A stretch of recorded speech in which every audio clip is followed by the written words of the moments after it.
Hello, everybody. Welcome to episode 8. Today, our episode is all about how healing isn't linear.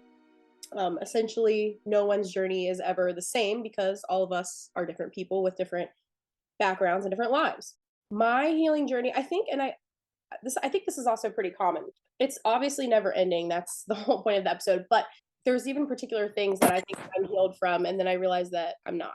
When I respond in a familiar way that I don't really feel like aligned with anymore, but it just happens. And I think that's important to remember because I feel like I used to get really frustrated and be like, damn, I feel like I'm doing all this work. Am I seeing the results?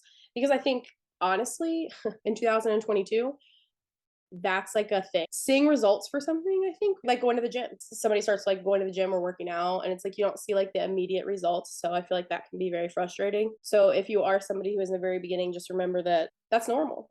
I also feel like it's hard to remember that everyone's journey is different, even with the gym. And it's hard to remember that your journey as a fitness person will not be linear as well. And just because you might fall back and gain a few pounds, that doesn't mean that you aren't still on this journey, on this health journey. So I think that's important to acknowledge in all aspects of life. Totally agree, Mal. With the gym, it really is all aspects of life. Like all of life is going to be a roller coaster. You're going to have your bad days, your good days, your bad months, your good months. Like, Fee, when you said that as a society today, we really want that like instant gratification, like we want to see that reward right away.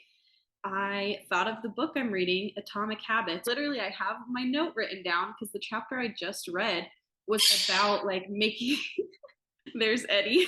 If people don't know, I just got a bird recently. So if you hear him, I'm sorry. He likes to talk back to me. But I wrote down a note. Like there's 4 laws to creating habits. And so this one is make it satisfying. And it's talking about how as the human race, we are more inclined to act on something if there is that immediate gratification or if there's that immediate reward. So when he's talking about habits, the author says when there's an immediate reward, you are more inclined to perform that habit. Versus if you're going to the gym, you don't have that immediate reward of seeing your body change like that same day. Like you go home and look in the mirror and it's like, well, dang, I still look the exact same. That's why going to the gym or having a fitness journey in general is hard sometimes for people because they want that immediate reward and you really don't get that. You get progress, which leads to a reward. I would like to also formally welcome Eddie to the Healing Our Homes podcast. Oh my gosh. We are Eddie's biggest fans. Oh my gosh, 100%. for real. Way back when, we first started or we were just cavemen, it was about immediate satisfaction. Eating would give them that immediate satisfaction or just all of their basic like things that they would do would provide that.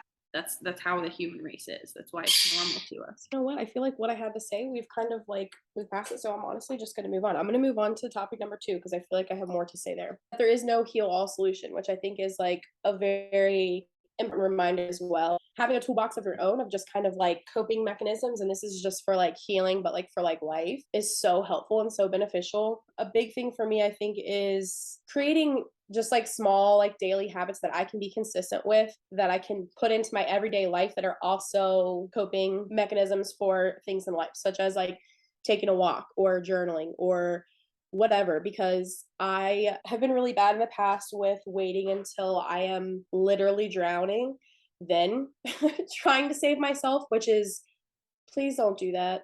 Please don't do that. Because it's so much harder to come back when you're, I feel like, that low, I guess I would want to say. It's just, I know it's hard and it's easier said than done, but like keep up with daily habits like that. I feel like it helps so much. I literally have been forcing myself. I definitely took a few days off of like being screen free before bed. But instead of being on social media, I was just playing Animal Crossing. And then I would just like turn it off and then pass out. So honestly, even that's like better for me than sitting on my phone and scrolling Instagram or whatever. It's very easy to get lost in it and like consumed in it. And having that like hour free of no screens, I'm telling you what, it literally is so peaceful. Like it's hard at first, especially when you're used to it. But honestly, everything. Like I highly recommend if you're somebody who is on Instagram as much as I am. I love that you've been doing like screen free before bed, because that has also been something that I have been trying to hold myself more accountable about. As much as it sucks to constantly feel like you're on top of yourself, like, hey girl, get your shit together, I don't think it's recognized enough how much these daily habits affect our overall healing journey. That's why I was so excited to put the habit tracker out and put it on our Instagram, because I think it's something to help hold ourselves accountable, and something also that's like written down right there on paper. A lot of times when we talk about healing journeys, I see it in so many of my friends and close relatives. They just do not understand the weight that habits and how they act in their daily day-to-day life like really affect their overall well-being and their overall growth. I agree, because it's not that I never wanted to, but it's like I just could never do it. My motivation for it would fade, and I would just be like, oh, well, like I fell off, like whatever. And I would just like not be worried about it, because honestly, I'm busy as hell. I have so much to worry about. So it's like almost like, oh, like taking something off my plate. But like Mallory said, till you do it yourself and you've been consistent for, I would say, I know that Ashley's reading that book, and they probably talk about like how long it takes to like build habits. But I want to say it's like 4 to 6 weeks or something like that. But it's like as long as you get like that far, I swear it gets so much easier, and it's so nice. Yeah, I don't know if he said a specific like time length. I don't think I have seen one, but no, I've heard the same, like 4 weeks, or I've heard some people say like 21 days. But seriously, after, I feel like at least after that 3 week mark, it definitely does at least get easier. And so then it's just more unconscious, really. Almost like, I mean, my skincare, when I wake up in the morning, it's the first thing I do every day: brush my teeth, do my skincare. Like, and I feel like that's the goal of creating habits, is to make it unconscious, to just add it to something that you know you're going to do every day, similar to eating breakfast or taking the dog out. Like, it's just something that's part of the day. I feel like that's really what healing is a constant battle of aligning with those things that you want, like the person that you want to be, doing the things that you want to do. And I feel like it's a battle because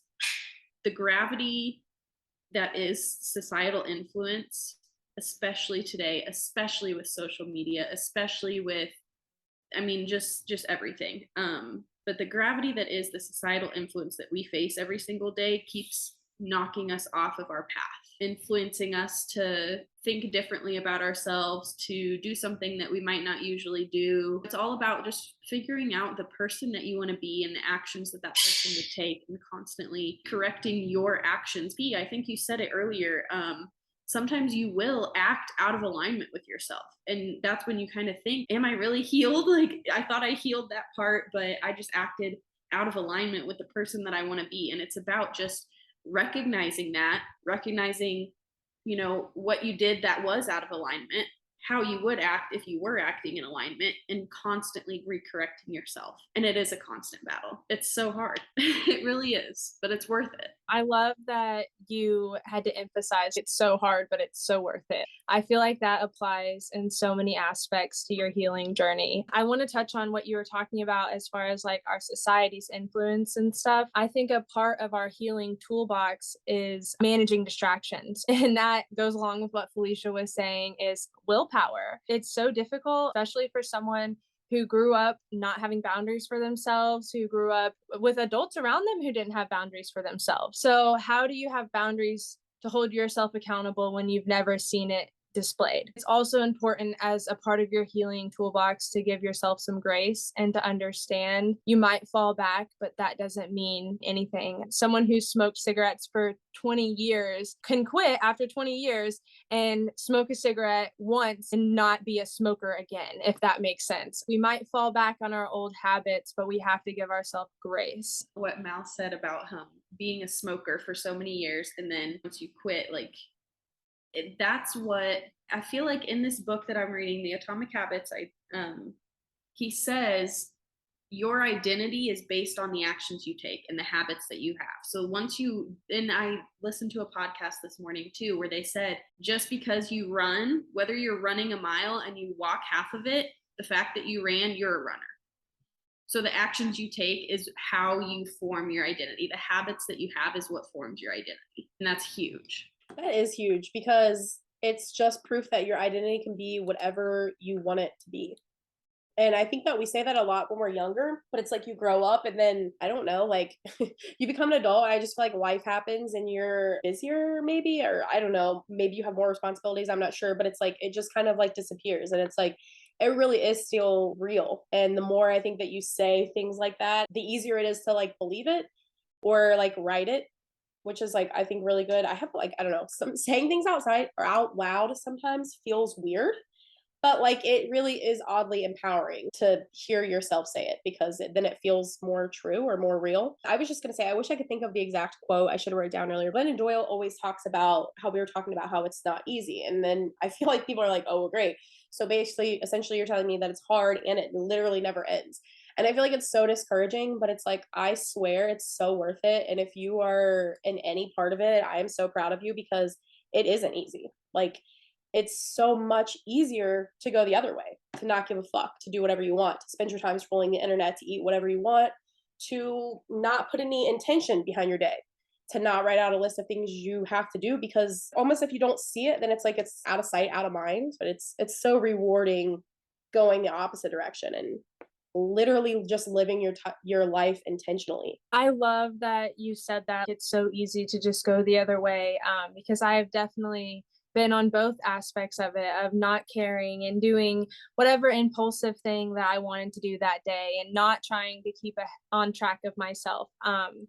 But I can say, having experienced both, the reward that you feel is just so worth it. I feel so guilty whenever I fall off track, looking back and being like, how was I able to live like a mad woman over there? Like, ignorance is really bliss because although I know I don't have my shit together, even attempting to have my shit together is so rewarding. I wanted to touch also on you guys talking about establishing your true identity. I think it's important to acknowledge that being able to recognize your true identity would require attention to all parts of yourself, your inner child, your present self, your future self. And I think that is really a big aspect of the healing journey, is trying to connect all of those versions of ourselves and be like, who is this person? Recognizing your inner self and your childhood and the impact that it's had on you is really the first step to breaking out of the unhealthy habits. I think it's so important to know that having different tools you can use to take care of yourself when these waves of, I would like to say, self doubt happen. Like we all, I believe, fall into a point where we doubt our own healing journey. We doubt if we're doing enough. We doubt if we're seeing results. I think if you're asking yourself that question, then you're probably further along than you think because you're thinking ahead. And we might need to slow down and look at ourselves in the present and just see what action we can take. You know, what part of that toolbox can we do right now that would make us feel good? Yes, I agree. And like we have said, I literally feel like I say this all the time. So when I say it, I feel like a broken record, but I'm going to say it again. Healing is infinite because we evolve, because you're not supposed to be the same person that you were last month or last year or 10 years ago, because that would be weird. Like if you were, an adult and you were back in that mindset, that would, yeah, that would be terrible. That sounds terrible. But I feel like, hopefully we are constantly evolving. So we are finding parts of ourselves that need to be healed. And so it just kind of goes deeper. And I don't know, it's just wild to think about that it's like just forever and always like, and essentially kind of like the gym. I just remember when I finally got like really into the gym, I was like, wow, like this is great, but like I obviously have to just keep doing this for the rest of my life. Like you can't just like go and like isn't that wild? Like you just have to, I don't know. Like Mallory was saying, it's when you've been on both sides of it, I feel so much better when I am making an attempt to take care of myself. And also that's going to look different when I'm like have days where I work or on busier weeks or whatever. Like it's not always going to look the same, and I have to remind myself of that because it's hard to when you get into something and you're so consistent, and it's to not be like hard on yourself because you're putting forth all the work and all the effort, and we can literally only do as much as we can do at a time. Like we are only human at the end of the day, unfortunately. You just have to give yourself grace. And because if I feel like when you're hard on yourself, then it's almost harder to keep up with it. So I have to kind of just like tell myself like it is okay. Like I'm trying, and literally I have so much going on. Like if that didn't get done this one day, then it is fine. So I think sometimes, I'm not gonna lie, like, accountability challenges, like, I love them and I thrive in them for that reason, but also, like, the habit tracker, it's also, like, triggering because I'm like, "Fuck, now I know I'm going to be like, I'm gonna feel bad if I can't sit down at the end of the day and check all these boxes, so I'm just gonna wash my face really quick." Like, what? And to be honest, sometimes it is just physically checking it off of that box that motivates, and that's fine. Sometimes that's what you need. Every day is not going to be perfect. Like you said, you're going to have bad days, busy weeks. It's all about doing your best and meeting yourself where your best is at for that time, for that moment. And I also wanted to touch on how the easier option is to just not do habits, not have a routine, not hold yourself accountable. Yes, that's easy, but it's easier in the short term. In the long run, all of these habits are going to pay off so much more than you could ever imagine, really. Like, yes, the easier option in short term is to just kind of do whatever you want and not focus on, you know, progressing as a person and bettering yourself, but in the long term bettering yourself really does pay off. But we are ever changing, and that's why we have to keep staying on these habits. That's also why we can never like be satisfied with where we're at, which can be toxic sometimes. Like, always looking towards, not toxic, but not the best thing to do is to always be looking towards the next goal or the next accomplishment or whatever, because we do still want to celebrate our wins and be proud of ourselves and be present with where you are. Like, yes, it's good to look forward and have goals, but you don't want to focus on that so much that you forget to be present where you're at and enjoy where your life is at right now. I love that you touched on being present because I think that's a very important aspect of healing. Because if you are present in the moment and performing actions with a thought in mind, with an intent in mind, that's going to help that habit and that's going to help you continue to break those habits and to establish healthier habits. We were talking about how basically us as humans, we're constantly evolving, we're constantly trying to be our best version of ourselves, and I think that goes down to like a biological like aspect of our DNA. Like, animals are constantly adapting to their external environment, and me being the little biologist of the group, that's immediately what I thought of. I was like, well, that just makes so much sense. Like, we're just always trying to find our place in the world and establish stability, homeostasis if you are a scientist. That's what we're trying to do, and that's kind of what healing is. We're just trying to maintain stable lives for ourselves. I love, Mal, how you pointed out that we are all just trying to get back to a natural point of homeostasis. Because, whenever we think, I mentioned how we need to take a note from babies all the time. You know who doesn't hold themselves back from crying? Babies. You know who goes to the bathroom when they need to go to the bathroom and doesn't say, I need to get this work done, then I'll go use the bathroom? Babies. I'm not saying we should take it to that extent, but you see the point I'm making here, okay? I recently noticed, you guys, that I am uncomfortable in silence. And this is just in general, like, I love my own company, whether it's taking myself out on dates, going and doing activities where there's like things around me. The other day, my boyfriend and I actually were talking about it, and it made me realize, like, I do not feel good when I sit in just silence and turn my brain off. It takes so much active effort. And yesterday I practiced that. And when Mallory, when you said we all just want to get back to that point of just natural, the way I think about it is a natural calm, just at peace with exactly where you are, where your body is, like where you are presently in the moment. I felt that when I made sure to like feel the uncomfortable feeling of sitting with myself in silence, because I didn't even realize how much of my own time I felt like I needed to fill. And I didn't realize how much peace I was taking away from myself. So then yesterday, my boyfriend and I actually did end up going on a little bit of a hike. And when I tell you guys, I'm a talker, but he was almost concerned with how quiet I was. I was listening to the trees. I was hearing the wind move. And I literally told him, I said, stop, you hear that? And he's like, what? The breeze? I was like, yes, I heard trees rustling with a breeze that wasn't even with us yet. Like, the trees far away were rustling. And I was like, oh my gosh, you hear it getting closer?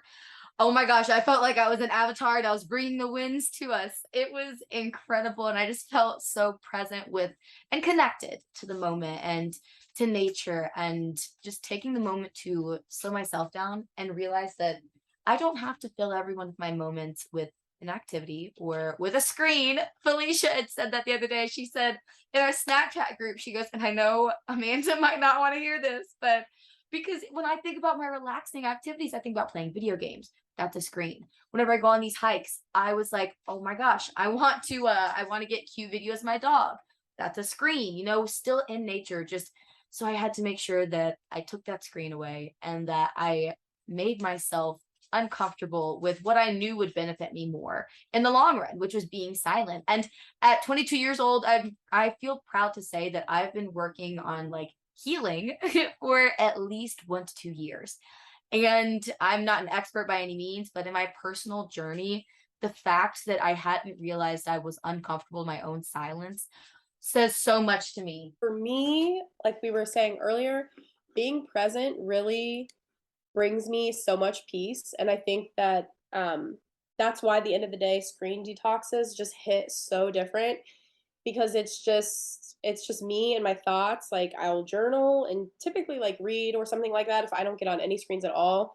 If I do get on a screen, honestly, lately it has been like Animal Crossing. It is so fun to play like video games, and like that is like the best time to play them. So that's hard, but other than that, it's and then like Amanda said, like yeah, it's honestly been a pain in my ass a few different times, but in the long run, it's beneficial, and I can see a difference. I was sleeping better, like feeling better, just feeling like more well rested, feeling just more peaceful. And I think, like Amanda was saying, taking a hike, like Mother Nature, like I'll literally just stand outside with no shoes on at least once a day just because it feels so fucking good. Like if you have grass near you, grass feels the best, I feel like for me personally, but like I mean just standing outside in general is like nice, but like I don't know, something about like just how soft grass is just feels so good. Okay, small win for the week. Do you want to go, Amanda? I did, in fact, end up putting my phone away at least maybe halfway into our hike. And while that might not seem like a lot for a lot of people, I really try to take and document everything about my life. I share it with you guys everywhere I can. So it was a big win for me to just spend that half of that hike without my phone. I feel the same as far as I've been really good about not even just for the week, but honestly, the past couple months, I've been really decent about the self care space challenges. Like, I hesitated to do like more than one habit the first month because I was like, my first initial intrusive thought, love that for me, was, bitch, you ain't doing 2 new habits a day. You are not. And I was like, you know what? I am though. Like, I am, I'm going to. And so I really did. Like, there were definitely a couple days where I didn't, but I've been trying to be nice to myself. Ooh, I made chicken and dumplings last night. It was really good. And there's leftovers. So that's honestly a win for the week because I'll be eating that. I love that. I think my small win for the week has been I haven't been as restrictive on myself as far as if I wanted a ice latte, I was gonna just get an ice latte because YOLO. Um, so I've also been holding myself accountable to do my skincare routine. And I wanted to start doing it morning and night, but as of right now, we're taking baby steps. I'm doing it every night, and I'm doing the gua sha and the jade roller, which makes me feel like a princess. So I think that would be my win of the week. I am so hyped for that. Also, anybody listening and you guys, I know Amanda has one. I really want to get a tool, but I also don't really want to like I know some of them are like there's definitely like a range of prices. We'll just say that. I'm not looking to like break the bank or anything like that, but I would love to get one because I feel like honestly, let's be real, could it help anybody more than me? Because I feel like I have such bad like allergies. I feel like that would really help, honestly. My friend's been doing it. She has it, guys. She has a skincare fridge. I am so fucking jealous. I was like, this bitch. She's like, yeah, I just bought it and put it in my room. She's like, it's so nice. She's like, I keep stuff in there. Like, I'll keep my roller in there sometimes if I want to be cold. And I was like, I love you. Like, that's so cool. I love that so much. I have the gua sha and the jade roller too, and I prefer the gua sha, I think, but I don't use it enough. The first time I used it in a while was on our last live on Wednesday. So tune into those if you want to do our skincare with us, or I think we do something different every week, but tune into those. But yeah, I love the gua sha. I love that you've been doing that, Mal. I think my small win for the week is, well, I've been doing breath work and I've been continuing that and I love it. Just literally, I look up 5-minute breath work on YouTube and I pick one of the few same videos that I've been doing and I love it. It makes me feel so calm. I did it this morning. I love it so much. So that's one thing, but that's kind of something I've been doing. Specifically this week, honestly, I'm just proud of myself for showing up because I had a couple days where I was kind of low. And, obviously we've said that happens, but I'm proud of myself for just continuing to show up, for continuing with my habits, for, taking action to make myself feel better. So that's my small win. Yay! I love that. Okay, well, I'm proud of you guys. I'm proud of you guys. I'm proud of anybody listening who is trying to build a new habit because like we said, it's definitely, I mean, it gets easier, but in the beginning it's not that easy to be honest. I hope everybody had a good week. I hope everybody is tuning in for the lives. I think I just did the one, let's see, we've only done two. I did the first one because it was during the day, but I have been working Wednesday evenings. So I think it was like Mallory, Ashley, and Amanda last week. Those were so fun. I love the skincare. Thanks for joining us and thanks for listening. And please remember to be nice to yourself because I know it's funny that like saying that out loud seems silly, but like also please remember to be nice to yourself. Bye, guys. Bye. Bye.